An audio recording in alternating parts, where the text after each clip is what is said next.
بسم الله الرحمن الرحيم. الحمد لله وحده والصلاة والسلام على من لا نبي بعده، وبعد. فهذه قراءة لأرجوزة سلم الأصول للمبتدئ في علم الأصول، وهو نظم في أصول الفقه على مذهب الإمام الشافعي من النقايا العلامة السيوطي، من نظم الشيخ محمد أسعد البوقيسي الأندونيسي ثم المكي الشافعي رحمه الله تعالى. بسم الله الرحمن الرحيم.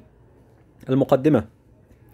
يقول راجي رحمة القدوس هو الفقير أسعد البوقيس، أحمد ربي مانح الأصول لفهم ما أودع في الأصول، مصليا على النبي المصطفى وآله وصحبه ومن قفا.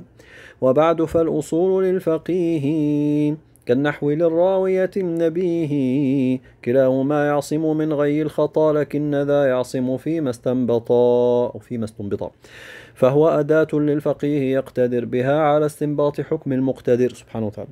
فحبذا الأداة بل وأكرم، خص بها الشافعي مولى النعم مولى النعم، فهو الذي سن له خير سنن وتابعته الناس حتى صار فن. موضوع علم أصول الفقه.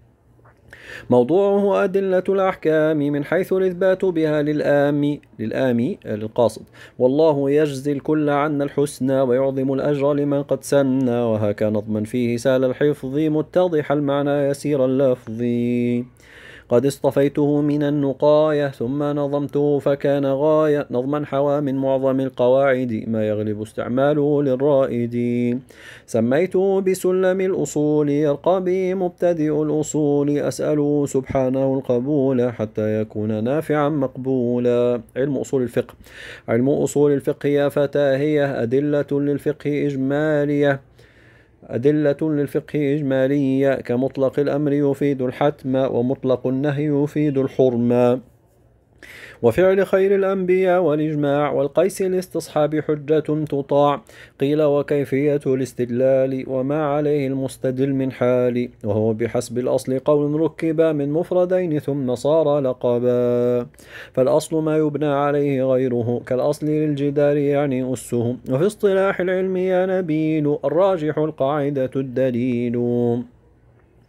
والفقه شرعا علم حكم الشرع عن الدليل مع بذل الوسع، والحكم ها هنا بمعنى النسبة بين فعالنا والأشياء الخمسة، أعني بها الوجوب والكراهة والندب والحرمة والإباحة.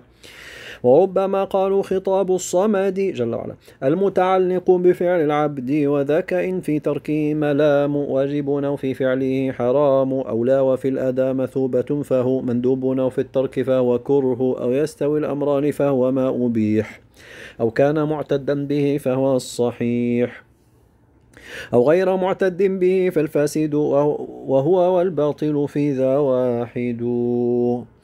والعلم الإدراك للأشياء على ما هو في الواقع، والجهل قلا درك خلاف الواقع المعهود، أو انتفاء العلم بالمقصود. والعلم إن كان بدون نظري فهو ضروري وإلا نظري، والنظر فكر المرء فيما جهله، ثم الدليل يا فتى المرشد له، والظن راجح المجوزين، والمستوي شك بدون مين. الأدلة المعتبرة في الشرع. ثم الأدلة التي تعتبر في الشرع من غير خلاف يذكر هي الكتاب السنة الإجماع، والقيس الاستصحاب يا مطواع. الكتاب فيه من المباحث الكلام، خبر وأمر نهي استفهام، عرض تمن قسم حقيقة، مجازه نحو سأل الحديقة.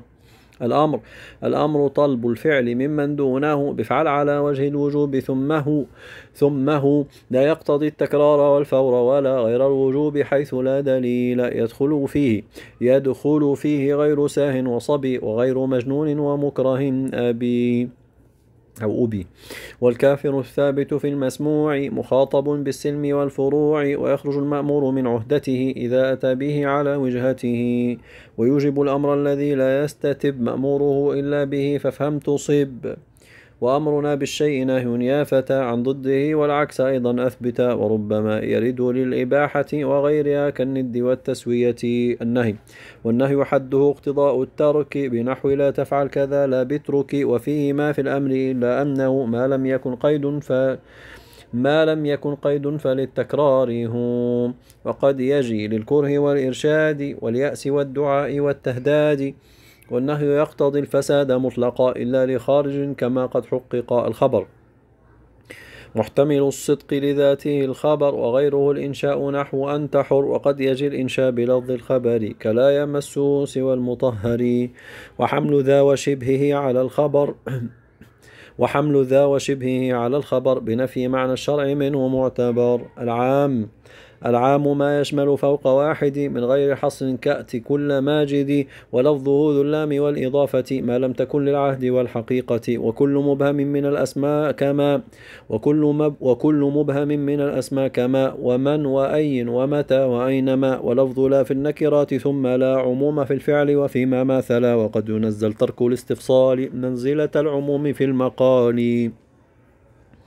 تخصيص العام تخصيصه تمييز بعض الجملة من حكمه بشرط أو بصفة، ويحمل المطلق من تلك الصفة على المقيد بها كالرقبة، أو كان باستثناء إذا لم ينفصل ولم يكن مستغرقا لما جعل، وجائز تقديمه كالشرط ومن سوى جنسه هذا الضبط. وجاز تخصيص الكتاب بالكتاب وسنة وهي بها وبالكتاب، وخص ذان عند جل الناس أيضا بالإجماع وبالقياس. المجمل البيان النص الظاهر المؤول.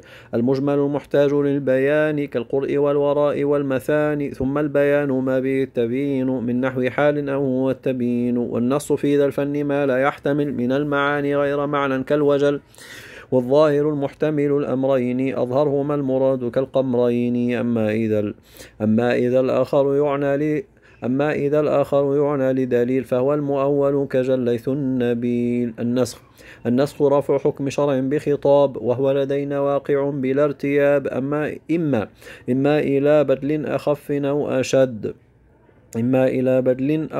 أو أشد أو مثله ودون بدل قد ورد. ثم هو لا يثبت في الصحيح إلا بالإجماع أو التصحيح، كقوله كنت نهيت عن كذا، وقول راو إن هذا بعد ذا. والنسخ بالكتاب أو بالسنة للكل جائز لدى الأجلة، والشافعي لا ينسخ الكتاب إلا به وذا هو الصواب. بل قال بعض علماء العصر لا نسخ بتة لآي الذكر، إذ كل ما قيل بنسخه له من المعاني المحكمات وجه. وصوب الحافظ في الإتقان القول بالقلة في القرآن، وإنما ذا عن الأئمة، وبلغ المنسوخ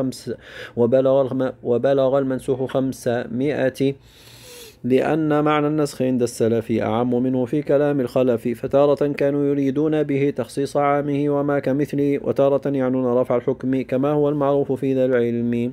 السنة قول النبي حجة بلا كلام، وفعله إن كان قربة وقام دليل الاختصاص فهو واضح، أو لم يقم وجهلت فالراجح في حقه وحقنا الوجوب، وقيل الوقف وقيل الندب، أو غير قربة ولم يختص به فهو مباح ولنا الأسوة به صلى الله عليه وسلم. وإن أقر قول أو فعل أحد فهو دليل للجواز لا يرد، ومثله ما في زمانه جرى وكان عالما به مقررا صلى الله عليه وسلم. والمتواتر من السنة لا ريب يفيد العلم عند العقلاء، وما سواه مسندا أو مرسلا لابن المسيب يفيد العمل. الإجماع وهو اتفاق فقهاء العصر على اعتبار حكم أي أمر، وهو حجة على من بعد في أي عصر كان إذ ينعقد، وليس قرض العصر شرطا يغتفر منه الرجوع لهم أو يعتبر. قول الذي وقت حياتهم مولد وصار منهم بعد أن قد انعقد، وصح بالقول وبالفعل كما قد صح ممن لم يخالف فعلما، ثم هو لا بد له من مستند ولو قياسا في الصحيح المعتمد، وليس قول صاحب بحجة في كل ما للرأي فيه والجه. القياس الحق فرع ما بأصل محكم لعلة جامعة في الحكم هو القياس، ثم تلك العلة إن أوجبته فقياس علة أولى، وقد دلت عليه فقياس دلالة وهو غالب القياس، والمتردد بين أصلين إذا ألحق بالأشبه فقيس الشبه ذا. شرط في الأصل ثبوته بما يقوله الخصم إذا ما اختصم، وفي المقيس كونه مناسبا مماثلا للأصل فيما جلب، أعني به العلة فهي الجالبة لحكمه بمقتضى المناسبة. وشرط كل كونه يضطرد، فحيث ما توجد فهو يوجد استصحاب الأصل، ثم من الأدلة استصحاب الأصل حين يفقد الخطاب، والأصل في ذي الضر بعد الشرع تحريمه، والحل في ذي النفع.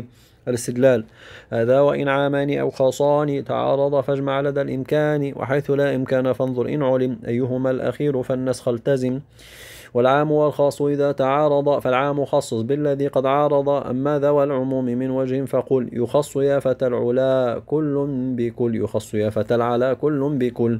وقدما من الأدلة الجلي على الخفي ولو بذاته جلي، وموجب العلم على موجب ظن، والنص من آي الكتاب والسنن على القياس، وجليه على خفيه، وهكذا ما مثلا. والمستدل هو الفقيه المجتهد، وشرطه حتى يكون مجتهد العلم بالفقه أصولا وفروع ومذهبا بل وخلافا للرجوع، لقول واحد لكي لا يحدث في حال الانحصار قولا ثالثا. والعلم بالمهم من تفسير آيات الأحكام ومن تحرير أخبارها ولغة ونحو وغير ذا من كل علم مروي. الاجتهاد والمجتهد، والاجتهاد بذل وسع المفتي في فهم ما يسأله المستفتي، فإن أصاب فله أجران أو لا فواحد بلا نقصان. من أجل ذاك ليس كل مجتهد في الأصل والفرع مصيبا فاعتمد. التقليد والمقلد، ومن يكن من غير أهله يجب عليه تقليد ولو للمنتسب، عليه تقليد ولو لمنتسب، وهو قبول قول أهل الحجة من غير أن يذكر فيه حجة. ومن ينل رتبة الاجتهاد ليس له تقليد غير الهادي صلى الله عليه وسلم عليه أفضل الصلاة والسلام. والحمد لله على حسن الختام. اللهم صل وسلم وبارك على نبينا محمد بعدد خلقك ورضا نفسك وزينة عرشك ومداد كلمتك. إلهي نجي من كل ضيق فأنت إلهنا مولى الجميع، وهب لي في المدينة مستقرا ورزقا ثم دفنا في البقيع، واغفر لي ولوالدي ولمشايخ المسلمين آمين.